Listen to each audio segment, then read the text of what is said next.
আগে আমি ছিলাম একদম অন্যরকম। শ্বশুরবাড়ির সবাই যা বলতো চুপচাপ মাথা নিচু করে মেনে নিতাম।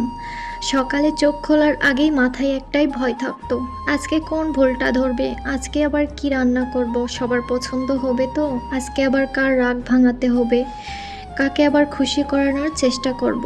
রান্না করি, পরিষ্কার করি, সবার পছন্দ মতো সব কিছু সাজাই।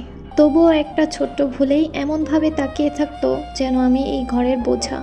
একদিন তরকারিতে লবণ বেশি হলে এটা আবার কেমন রান্না, বাবার বাড়ি থেকে শিখে আসনি নাকি? প্রতিদিনই এই কথাগুলো আমাকে ভেতরে ভেতরে ভেঙে দিত।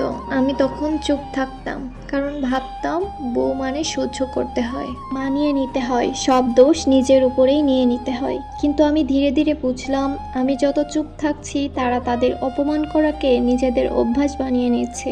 ছোট ছোট বিষয় নিয়ে সবাই আমার উপর রাগ দেখাতো, সবাই আমাকে এমনভাবে দেখতো যেন আমি সব কিছু সঠিকভাবে করতে পারবো, আমার ভুল হতে পারে না।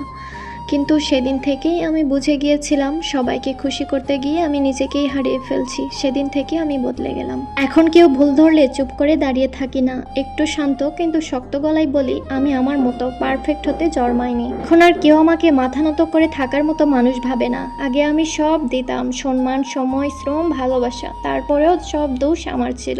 কিন্তু আজ আমি নিজেকে দাম দিতে শিখেছি। হয়তো আমি বদলে গেছি, কিন্তু বদলানোটা খারাপ না, কারণ আমি আর কাউকেই আমার আত্মসম্মানের উপর পা দিতে দেই না।